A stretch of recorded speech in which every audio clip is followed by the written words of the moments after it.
અમેરિકામાં વસતા લાખો ઇમિગ્રેટ્સ માટે અત્યારે અત્યંત ચિંતાજનક સમાચાર સામે આવી રહ્યા છે. જો તમે અથવા તમારા કોઈ સગા સંબંધી અમેરિકામાં અસાઇલમ એટલે કે રાજકીય આશ્રયના કેસ હેઠળ રહી રહ્યા છે, એટલે કે ત્યાં રહે છે, તો આ ખબર તમારા માટે લાલ બત્તી સમાન ગણી શકાય. અત્યાર સુધી એવું માનવામાં આવતું હતું કે જો તમારો કેસ કોર્ટમાં પેન્ડિંગ હોય અને તમે કાયદાનું પાલન કરતા હો તો તમે સુરક્ષિત છો.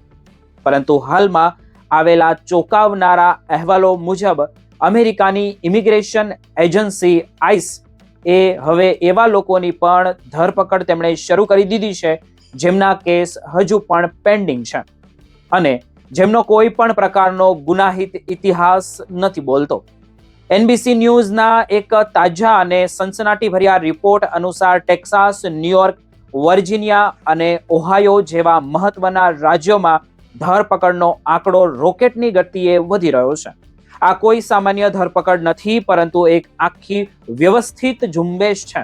સૌથી વધુ આઘાતજનક બાબતો એ છે કે જે લોકો કાયદેસર રીતે પોતાની સુનાવણીની રાહ જોઈ રહ્યા છે અને અમેરિકન સિસ્ટમ પર ભરોસો રાખીને બેઠા છે, તેમને પણ હવે જેલના સળિયા પાછળ ધકેલવામાં આવી રહ્યા છે. આંકડાઓ પર આપણે નજર કરીએ તો પરિસ્થિતિ વધુ ગંભીર જણાય છે. ફેબ્રુઆરી 2026 સુધીમાં અમેરિકાની વિવિધ ડિટેન્શન સેન્ટરોમાં કેદીઓની સંખ્યા 71,000ને પાર કરી ગઈ હતી, જે અમેરિકાના ઇતિહાસનો અત્યાર સુધીનો સૌથી મોટો આંકડો ગણી શકાય.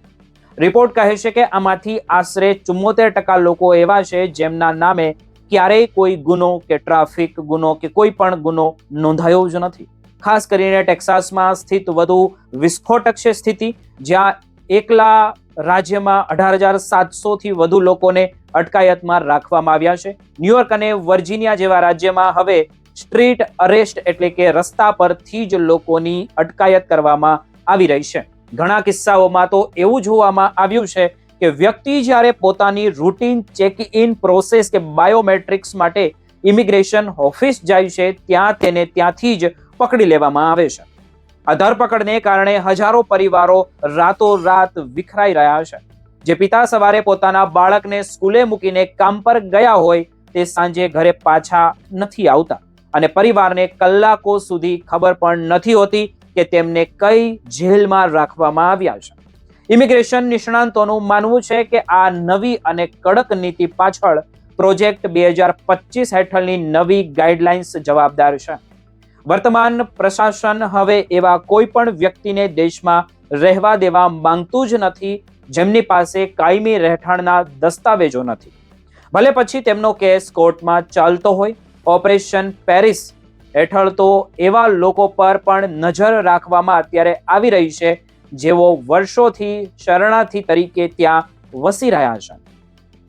ખાસ કરીને ભારતીય અને ગુજરાતી સમાજમાં આની મોટી અસર પણ જોવા મળી રહી છે, કારણ કે મોટી સંખ્યામાં આપણા લોકો ત્યાં અસાઇલમ કેસ હેઠળ વસી રહ્યા હોય છે અને સખત મહેનત કરીને પોતાનું ગુજરાન ચલાવી રહ્યા હોય છે.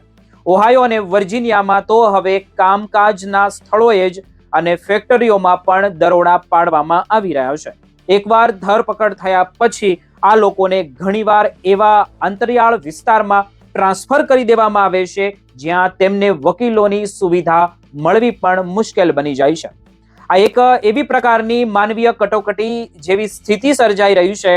જો તમે અથવા તો તમારા ઓળખીતા કોઈ આવી સ્થિતિમાં હોય તો અત્યારે અત્યંત સાવધાન રહેવું ખૂબ જરૂરી છે.